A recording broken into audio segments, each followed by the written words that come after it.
دعوتی و اصلاحی اور روحانی علاج سے متعلق قرآن و سنت کی روشنی میں مزید ویڈیوز دیکھنے کے لیے ہمارے یوٹیوب چینل عارف محمود سلفی آفیشیل کو سبسکرائب کیجیے۔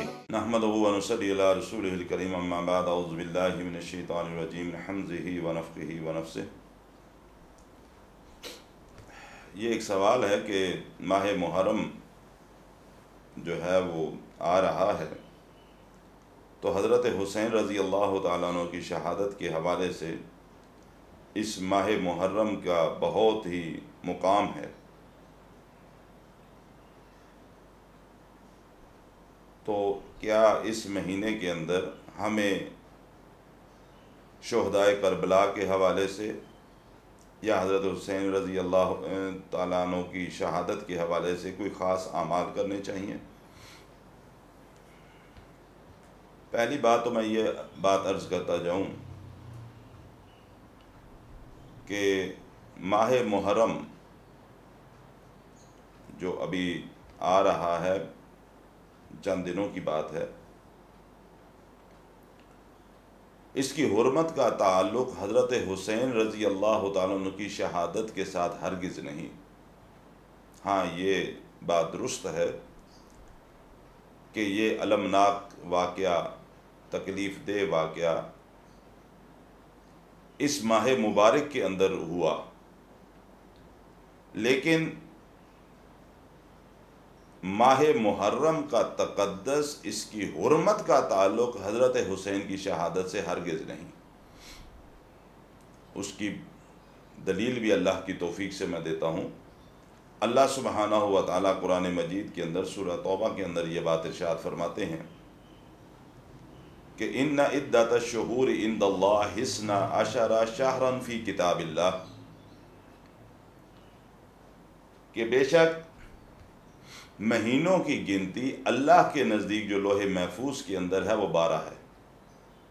یہ جو 12 مہینے ہیں یہ آج کے بنائے ہوئے نہیں ہیں، بلکہ یہ اس دن سے ہیں۔ کس دن سے ہیں؟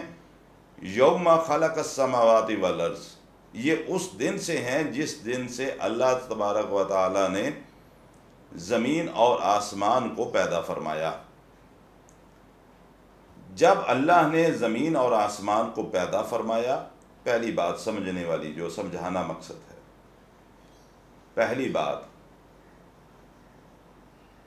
کہ اللہ کے نزدیک مہینوں کی گنتی، جو سال کے مہینے ہیں وہ 12 ہیں، اور یہ کس دن سے ہیں؟ یہ اس دن سے ہیں جب اللہ نے زمین کو پیدا فرمایا اور آسمان کو پیدا فرمایا۔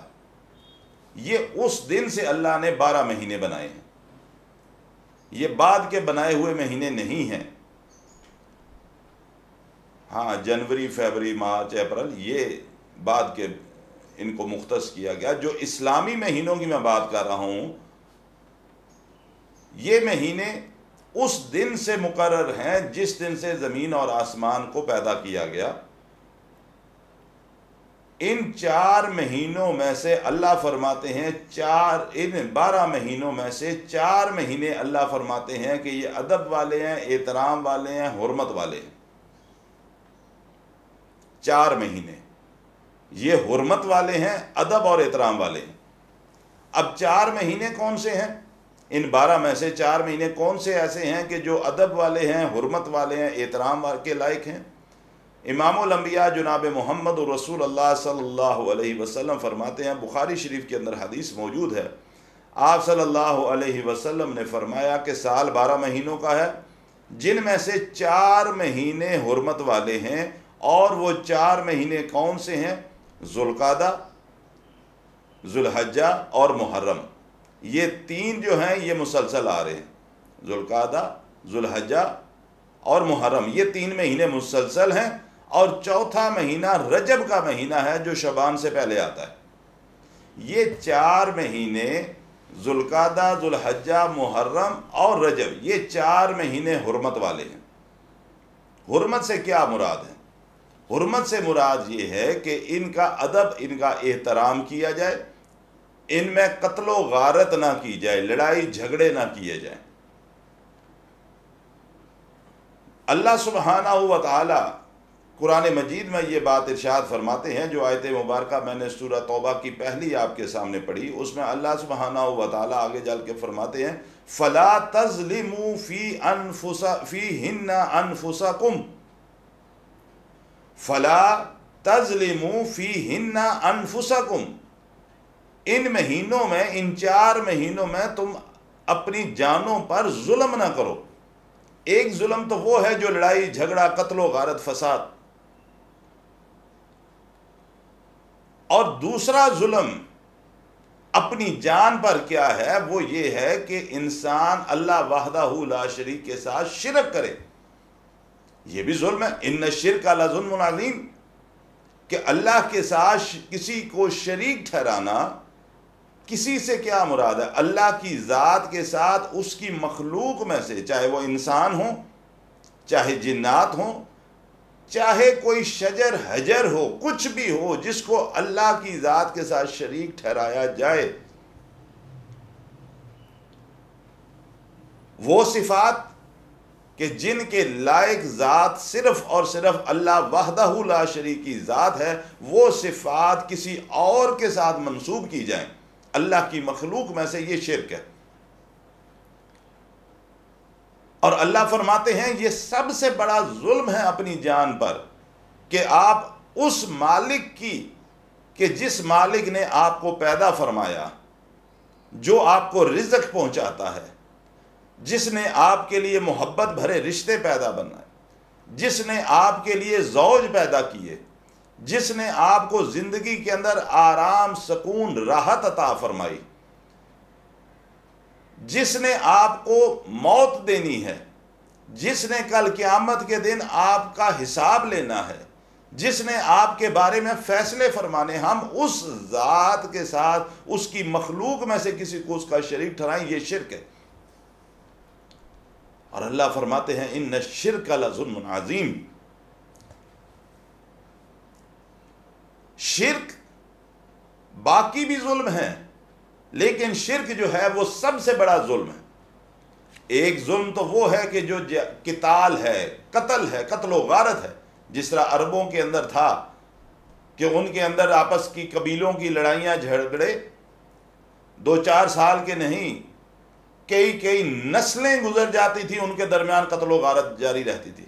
لیکن ان 4 مہینوں کا ادب اور احترام وہ لوگ بھی کیا کرتے تھے، وہ قتل و غارت بند کر دیتے تھے، ان 4 مہینوں میں وہ لڑائیاں روک دیتے تھے، وہ لڑائی نہیں کیا کرتے تھے، قتل و غارت نہیں کیا کرتے تھے، کہ یہ 4 مہینے چونکہ ادب والے ہیں، احترام والے ہیں، لہذا ہم نے ان مہینوں کے اندر قتل و غارت نہیں کرنی۔ اللہ اکبر۔ آپ کے ذہن میں یہ بات ہوگی کہ ان 4 مہینوں کے اندر قتل و غارت منع ہے، تو باقی گناہوں کے لحاظ سے میں ایک چیز کو یہاں پر عرض کرتا چلوں، اللہ سبحانہ و تعالیٰ کی ذات جو ہے اس بات کے اوپر وہ قادر ہے، وہ مالک ہے ہمارا، وہ خالق ہے، وہ جو چاہے فیصلہ کرے۔